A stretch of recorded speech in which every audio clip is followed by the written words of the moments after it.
Assalamualaikum warahmatullahi wabarakatuh. Para pencinta hukum adat Melayu Jambi yang saya hormati, para anak-anak muda, para pemimpin, calon pemimpin masa depan Pucuk Jambi 9 Lurah yang saya cintai, yang saya hormati, yang saya harapkan. Di dalam hukum adat Jambi yang kita alami sehari-hari sekarang ini, ada satu hal yang sebenarnya mudah tetapi jadi sulit, yang sebenarnya ringan tapi jadi berat. Jadi istilah saya, harga mudah kenapa dibeli mahal? Ada harta yang ringan di bawah, kenapa mau membawa harta yang berat? Nah gitu, jadi beban yang berat. Karena begini, di dalam hukum adat Melayu Jambi yang selalu dilanggar terus-menerus sekarang ini, itu adalah mengenai gelar. Gelar dalam adat, kan hukum adat Jambi mengatakan kecik benamu gedang bagela.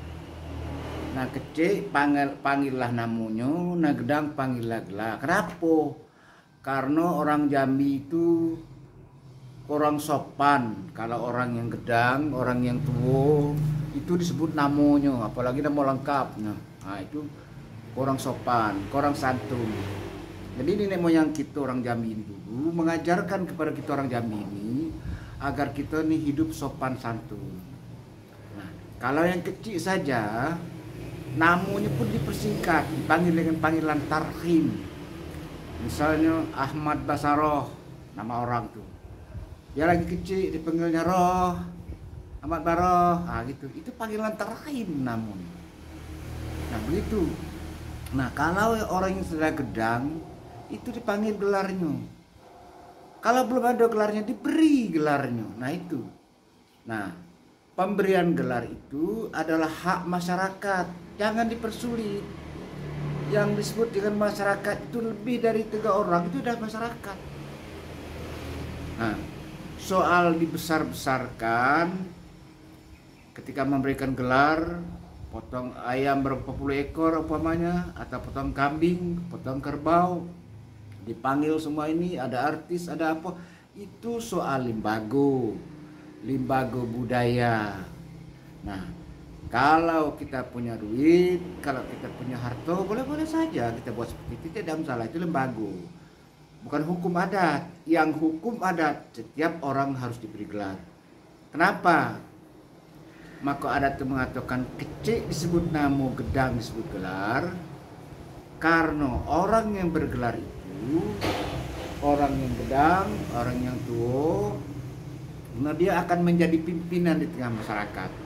Mungkin dia jadi RT, mungkin dia jadi anggota LAM, mungkin jadi pimpinan, jadi ketua pemuda, jadi ketua LAM ke desa, ketua kecamatan, kabupaten, nah atau menjadi lead, menjadi hakim adat, nah gitu. Jadi setiap orang yang tidak punya gelar, walaupun umurnya sudah 60 tahun, secara hukum, menurut hukum adat Jambi, dia adalah orang kecil. Artinya apa? Dia tidak boleh jadi ketua RT, dia tidak boleh menjadi hakim adat, dia tidak boleh duduk di lembaga adat, duduk menjadi anggota pengurus lembaga adat, tidak boleh, apalagi jadi ketuanya. Karena dia orang kecil secara hukum. Nah ini perlu kita retas. Saya menyarankan kepada ketua-ketua LAM, terutama kabupaten kota atau kecamatan, cobalah diadakan pemutihan gelar ini, pemutihan pemberian gelar adat kepada minimal kepada anggota-anggota. Jangan duduk di LAM kabupaten kota tidak punya gelar, duduk di LAM kecamatan tidak ada gelar, di desa tidak ada gelar, sehingga akibat itu fatal sekali. Banyak kepala desa, RT, lurah yang tidak punya gelar adat. Artinya apa? secara hukum adat, kepala desa yang tidak mempunyai gelar adat, ketua RT yang tidak punya gelar adat, lurah yang tidak punya gelar adat, dia tidak boleh mengurus hukum adat, tidak boleh menyelesaikan silang sengketa di tengah masyarakat secara adat. Kenapa? Karena dia wakil pemerintah. Ada kejadian pencurian di kampung A, lapor polisi. Ada orang berkelahi antara satu dan lainnya, terjadi luka, apa? Lapor polisi, tangkap. Oh, ya enggak begitu. Orang Jambi ini orang beradat. Rakyat di desa-desa tidak hafal dia dengan kitab KUHP itu. Tidak ada satu pasal pun yang dihafalnya. Tapi kalau adat, tahu saja dia. Ada orang ini menghina, oh ini penghinaan, jangan, ini melanggar hukum adat. Ada orang berkelahi, oh tidak boleh, dilarang oleh adat. Ada orang bunuh, apalagi kejahatan adat. Nah itu. Jadi berilah gelar adat itu melalui pemutihan. Buatlah SK dalam kota kabupaten, misalnya minimal untuk anggota-anggota di bawahnya, anggota dia dan anggota di bawahnya, kecamatan dan desa, beri gelar adatnya. Kalau mereka belum punya gelar, memang tidak semua tidak punya gelar. Perlu diketahui bahwa gelar adat itu ada tingkatnya, ada macamnya, ada 5 gelar adat itu. Masing-masing itu punya peranan masing-masing, sama tingkatnya. Orang yang sudah punya gelar yang jelas boleh dipilih, memilih dan dipilih. Nah, dianggap sudah besar. Nah, kira-kira gitu. Jadi gelar adat itu pertama adalah gelar keturunan, 2 adalah gelar tanda tuo atau tanda gedang, 3 adalah gelar jabatan, 4 gelar rajo, 5 gelar kehormatan atau gelar kebesaran. Nah, mari saya uraikan satu persatu. Sekarang kita ambil gelar keturunan. Gelar keturunan itu ketika orang lahir, dia sudah diberikan gelar oleh lingkungan keturunannya. Misalnya gelar Raden, gelar Kemas, gelar Andi, gelar Adipati, gelar Keryo, gelar Pemulu, dan sebagainya dan sebagainya. Nah, itu gelar keturunan. Orang yang diberi gelar keturunan, walaupun dia masih kecil, secara hukum dia dianggap besar, tapi belum mempunyai hak dan kewajiban. Begitu dia umur 18 tahun, dia boleh, dia sudah langsung meningkat, langsung dianggap orang dewasa.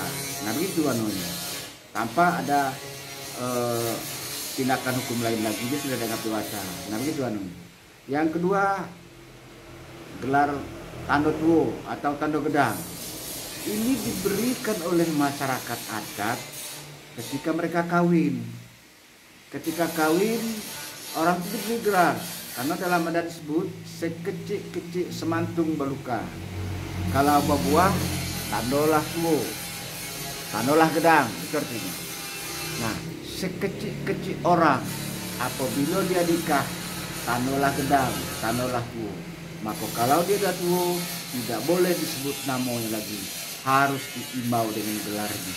Apa gelar yang diberikan oleh masyarakat atau pemangku adat yang waktu kawin itu? Itulah gelar yang dipakai. Apakah itu kari, apakah itu sultan? Ada orang yang menyebut, nah, kami berikan gelar Sultan Modo, minta dio karena kamu yang hadir. Nah, dio, yo, kata orang, nah, besok pula besok. Ya gelar Sultan Mudo, padahal namanya bukan Ahmad Kasim namanya, umpamanya. Nah itu, jadi gelar itu sangat penting dalam hukum adat. Nah, pemberian gelar itu tidak susah sebenarnya. Nah, gelar itu diberikan ketika kawin. Sayangnya orang Jambi ini menganggap orang yang diberi gelar ketika kawin itu dianggap adat orang Minangkabau. Bukan, keliru sekali. Itu adat Melayu. Seluruh wilayah Melayu kecil benamo gedang bagla. Itu disebut seperti itu. Kalau orang kawin, sekecil-kecil semantung beluka, babuah tanah latu. Sekecil-kecil orang, kalau nikah tanah latu. Itu berlaku untuk Melayu. Orang yang menganut Melayu, memakai adat Melayu tetap seperti itu.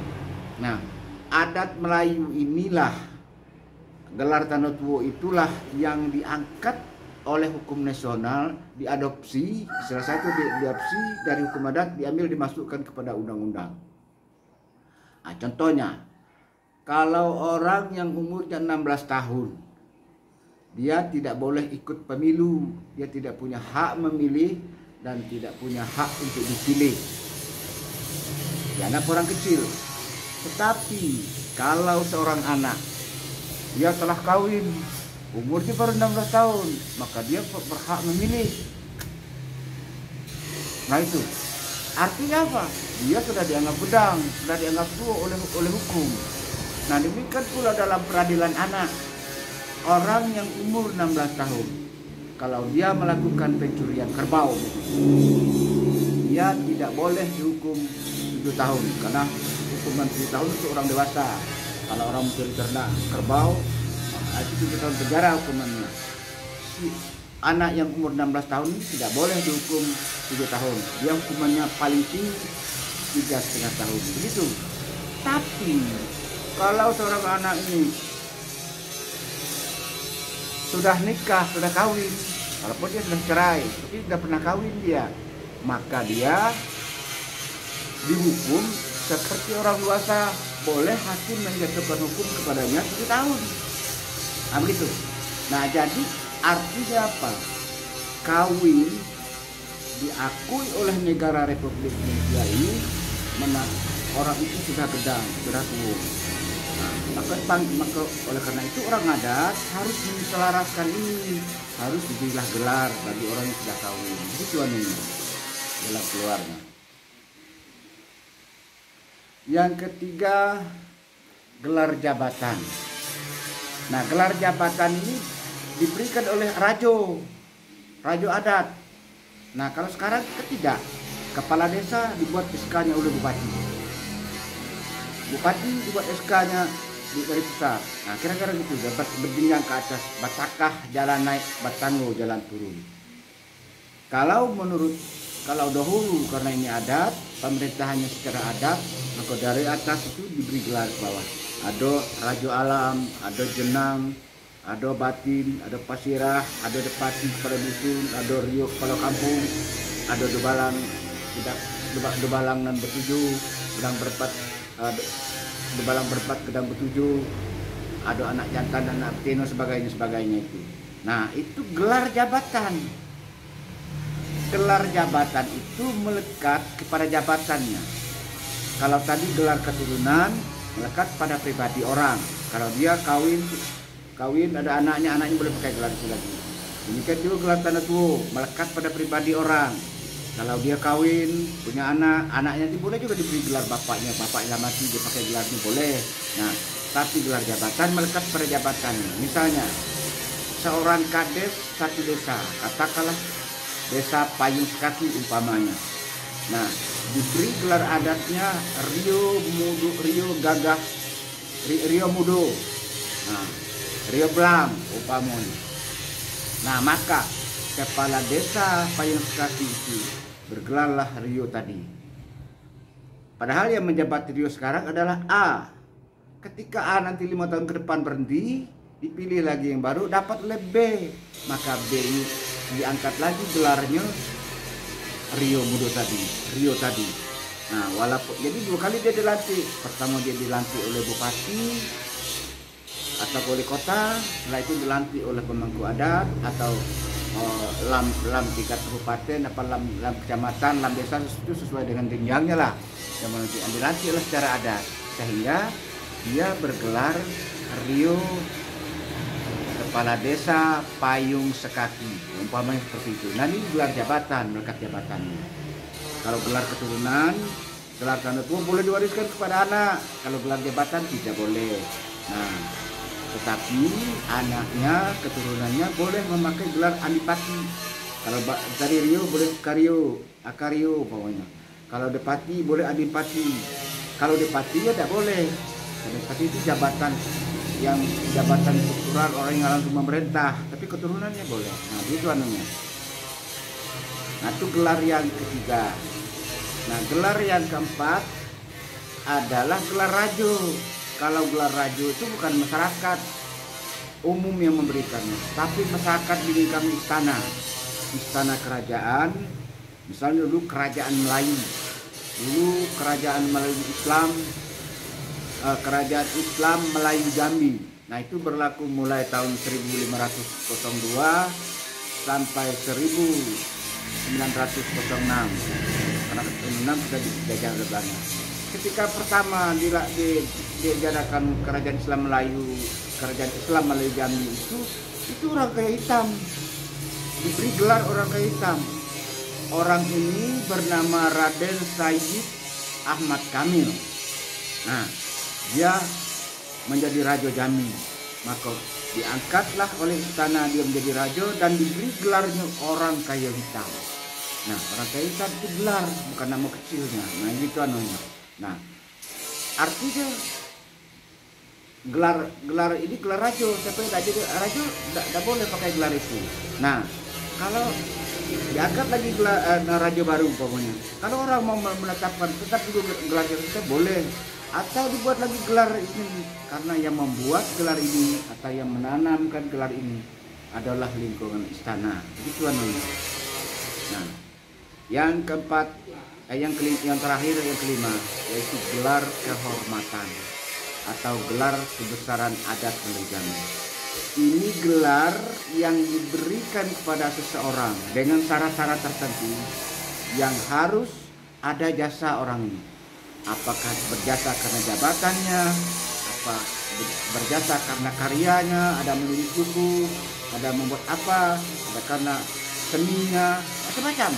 Jadi ada semua penghargaan dari masyarakat setempat kepada sosok seseorang, maka orang ini diberi gelar. Itulah disebut dengan gelar kehormatan.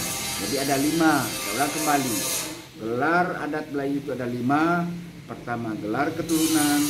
Kedua, gelar tanda suwo atau tanda gedan. Yang ketiga, gelar jabatan.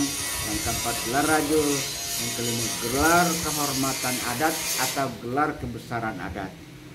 Cara-cara memberinya sangat mudah sebenarnya, dan tidak perlu dipikirkan setiap pemberian gelar harus potong kerbau. Tidak keliru itu.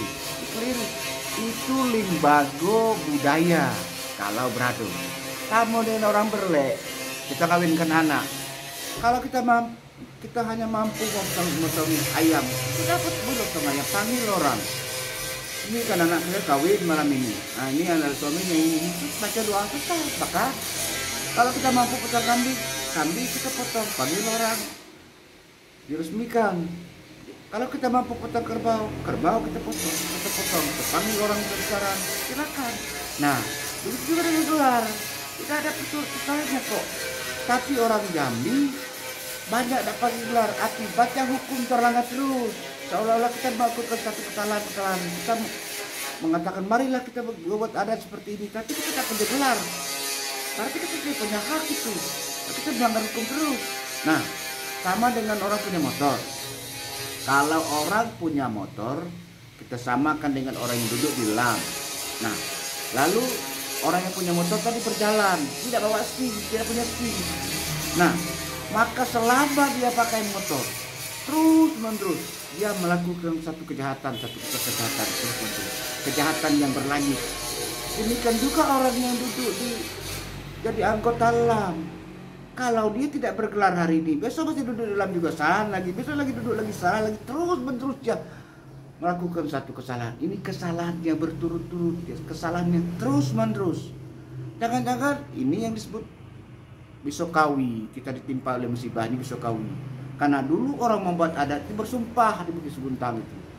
Bayangkan seluruh peserta rapat adat di Bukit Seguntang itu digunting rambutnya, diambil rambutnya, lalu rambutnya dicampur dengan darah kerbau tengah dua, dicampur dengan kotoran kerbau tengah dua, dengan tulang kerbau tengah dua, lalu ditanam di situ dengan berikrar mengucapkan sumpah bersaksi kepada langit dan bumi, kepada semua alam semesta ini,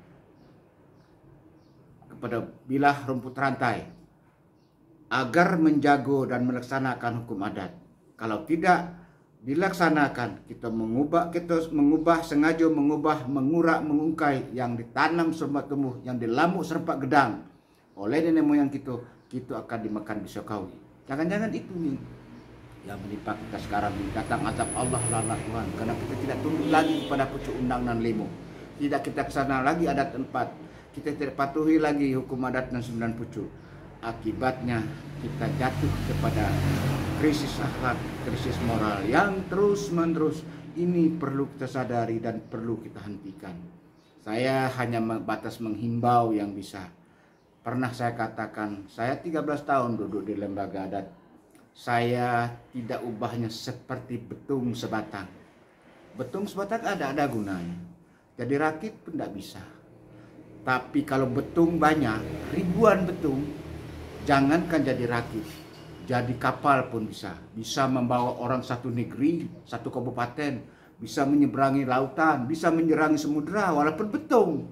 Nah, begitu juga dengan saya pribadi. Saya tidak mampu berbuat karena saya bukan siapa-siapa. Saya tidak lebih dari seorang manusia yang dhaif, yang lemah di dalam di lembaga adat melalui Provinsi Jambi ini. Walaupun sudah 13 tahun saya menjadi wakil ketua lembaga adat Provinsi Jambi, saya tidak bisa berbuat apa-apa. Nah, yang seperti ini perlulah dipikirkan oleh rekan-rekan para anggota LAM, para masyarakat yang berkecimpung dengan adat, yang mencintai adat Jambi. Laksanakanlah adat Jambi itu sesuai dengan telah ditanam pada nenek moyang kita, agar jangan terjadi pergeseran nilai yang terus-menerus, agar Jambi tidak dilanda krisis akhlak, krisis moral. Mudah-mudahan kita orang Jambi ini hidup jayu mati sempurna. Rabbana atina fid dunya hasanah. Bahagia di dunia, bahagia di akhirat. Demikian yang dapat saya sampaikan. Assalamualaikum warahmatullahi wabarakatuh.